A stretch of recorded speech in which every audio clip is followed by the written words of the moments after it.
Happy Monday, everybody. About to get a run in. I was thinking about you guys.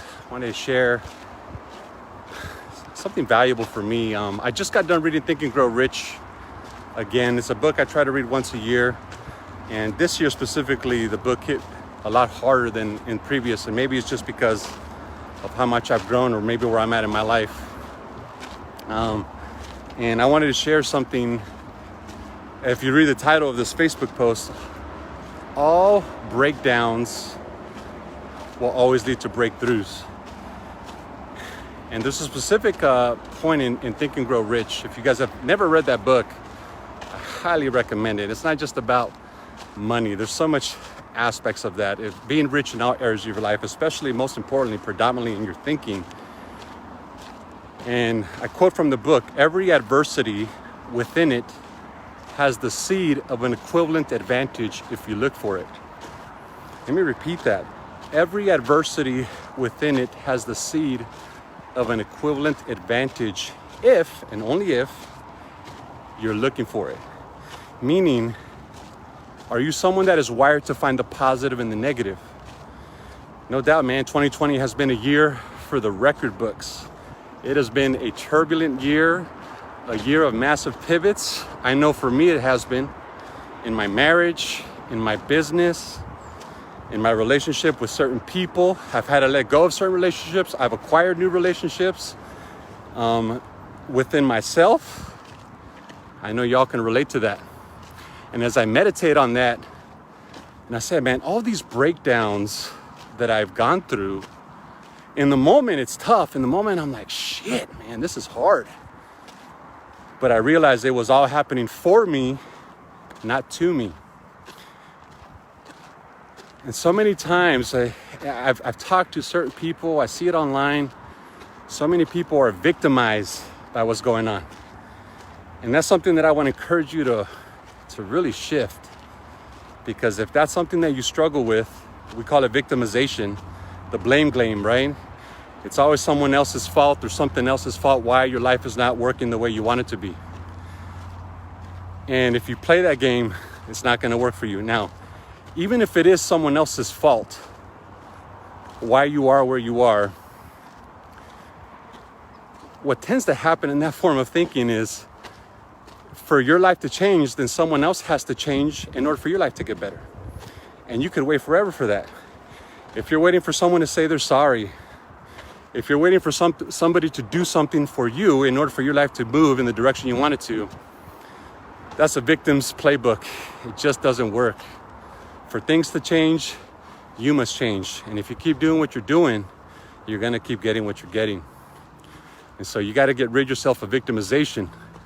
But look at the breakdowns now. If you're having a breakdown, whether it be in your relationships, your finances, your health, you got to start asking, what am I doing to contribute to this? What are the patterns that consistently show up in my life on why I keep doing what I'm doing? And you'll realize it's unconscious. It's a habit. You're not doing it consciously. You're doing it unconsciously. And so this is something that you have to check within yourself. That's why I love entrepreneurship and why I call business a spiritual game, because as a business owner,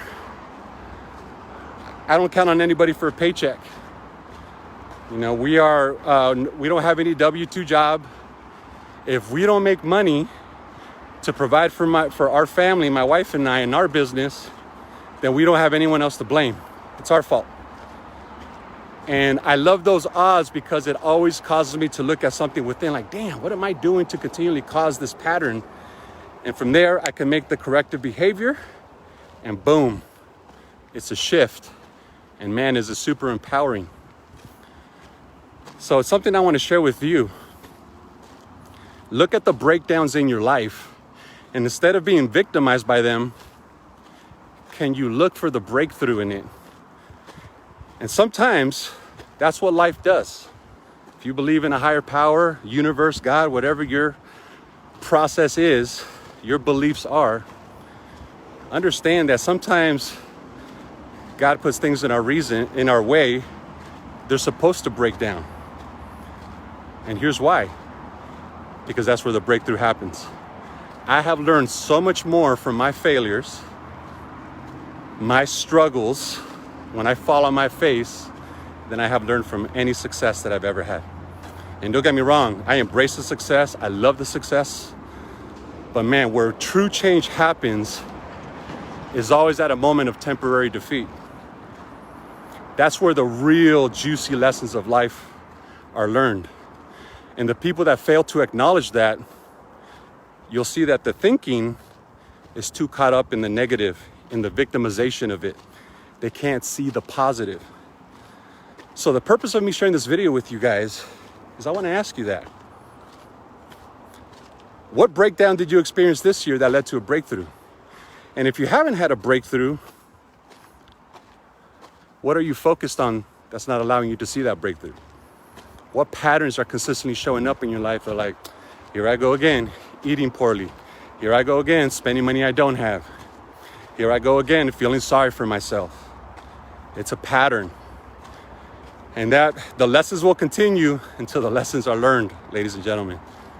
So study the patterns of your life and make the changes that you need to make. Don't play the victim's game. Blame, get rid of that shit. Blame serves you, it has no purpose whatsoever. If you want to blame, take ownership of it yourself and say, you know what, it's my fault, even if it isn't. Because if it's my fault, at least I can change it. And I don't have to count on anybody else. Your life is your responsibility. Your happiness is your responsibility. Your abundance is your responsibility. It's all your responsibility. So flip and own it and do something about it. I love it. Happy Monday morning, guys. Get after it today. Peace.